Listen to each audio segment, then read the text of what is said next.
വലിഞ്ഞു കയറി അധികാരത്തിന്റെ പങ്ക് പറ്റാൻ BJP നല്ല പോലെ ശ്രമിക്കാറുണ്ട്. പല സംസ്ഥാനങ്ങളിലും അത് കുളമാകാറുമുണ്ട്. എന്നാൽ പോലും BJP ആവുന്നത്ര അവിടെയൊക്കെ ഇത്തള് പോലെ പിടിച്ചു നിൽക്കാനും അവരെ മുക്കിക്കൊണ്ട് BJP വളരാനും പരമാവധി ശ്രമിക്കാറുണ്ട്. BJP അതുപോലെ ശ്രമിച്ച സംസ്ഥാനങ്ങളാണ് മഹാരാഷ്ട്രയും അതുപോലെ തന്നെ ഒഡീസയും. ഒഡീസയിൽ നവീൻ പട്നായിക്കിന്റെ ഒപ്പം കൂടി BJP അവിടെ മന്ത്രിസഭ ഉണ്ടാക്കിയ കാലഘട്ടമുണ്ട്. മഹാരാഷ്ട്രയിൽ NDAയുടെ രീതിയിൽ തന്നെ ശിവസേനയും BJPയും സഖ്യത്തിന്റെ ഭാഗമായി നിൽക്കുമ്പോഴും ശിവസേനയെ പിളർത്തി തളർത്തി BJP വളർന്നുകൊണ്ടിരിക്കുന്നു. ആന്ധ്രയുടെ കാര്യം TDP വളരെ ബുദ്ധിപൂർവമായി BJP ഒഴിവാക്കാൻ ശ്രമിച്ചുകൊണ്ടിരിക്കുമ്പോൾ BJP വലിയ ശക്തിയൊന്നുമല്ലെങ്കിലും അവർ മന്ത്രിസഭയിൽ വലിഞ്ഞു കയറിയിരിക്കുന്നു.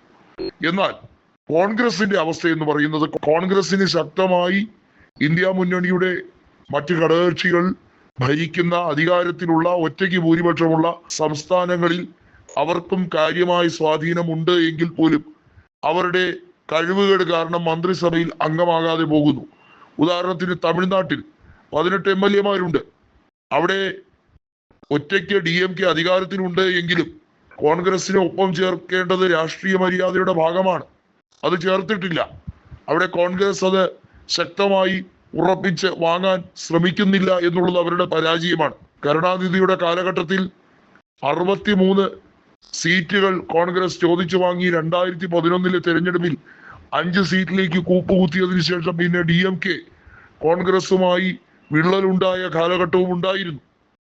ബംഗാളിൽ 2011 തൃണമൂൽ കോൺഗ്രസ് സഖ്യം അധികാരത്തിലേക്ക് വന്നതിനു ശേഷം പിന്നീടുണ്ടായ പൊട്ടലിലും ചീറ്റലിലും കോൺഗ്രസ് മന്ത്രിസഭ വിടേണ്ടി വന്നെങ്കിലും പിന്നീട് തൃണമൂൽ 7 അയലത്തേക്ക് അടുപ്പിക്കാനും ശ്രമിച്ചിട്ടില്ല. എന്നാൽ ഇപ്പോൾ ഇന്ത്യ മുന്നണിയുടെ സംയുക്ത പോരാട്ടത്തിൽ കോൺഗ്രസിനോടൊപ്പം തോളോട് തോൾ ചേർന്ന് നിന്ന് തന്നെയാണ് തൃണമൂൽ കോൺഗ്രസ് പോരാട്ടം നയിക്കുന്നത്. ബംഗാളിൽ മാത്രമല്ല എല്ലാ പ്രദേശങ്ങളിലും ഇങ്ങനെ ഘടകകക്ഷിയായി കോൺഗ്രസ് നിൽക്കുമ്പോൾ അവർക്ക് കൂടുതൽ ആവശ്യങ്ങൾ ഉന്നയിച്ച് മുന്നോട്ട് വരാം. ബീഹാറിൽ 70 സീറ്റുകൾ കഴിഞ്ഞ നിയമസഭയിലുള്ളത് അതുപോലെ തന്നെയാണ് ചോദിച്ചു വാങ്ങിച്ചിരിക്കുന്നത്. അവർ നൽകുകയും ചെയ്തിരിക്കുകയാണ്. NDA സംബന്ധിച്ചിടത്തോളം BJP സഖ്യകക്ഷിയായിട്ടുള്ള ഏത് സംസ്ഥാനത്തും ചെറിയ തോതിലെങ്കിലും അവർ വളരാൻ ശ്രമിക്കുന്നത് മന്ത്രിസ്ഥാനം ചോദിച്ചുകൊണ്ട് തന്നെയെങ്കിൽ കോൺഗ്രസ് ആ ഒരു രീതി പിന്തുടരാത്തത് വലിയ തകർച്ചയിലേക്കാണ് പോകുന്നതിന്റെ സൂചന കാണിക്കുന്നത്. കൃത്യമായി പറഞ്ഞാൽ ബംഗാളിലും അതുപോലെ തന്നെ തമിഴ്നാട്ടിലും ഇതേ രീതിയിലുള്ള കാര്യങ്ങൾ അവലംബിക്കേണ്ടത് അനിവാര്യമായി കഴിഞ്ഞിരിക്കുന്നു അടുത്ത നിയമസഭാ തെരഞ്ഞെടുപ്പിലെങ്കിലും.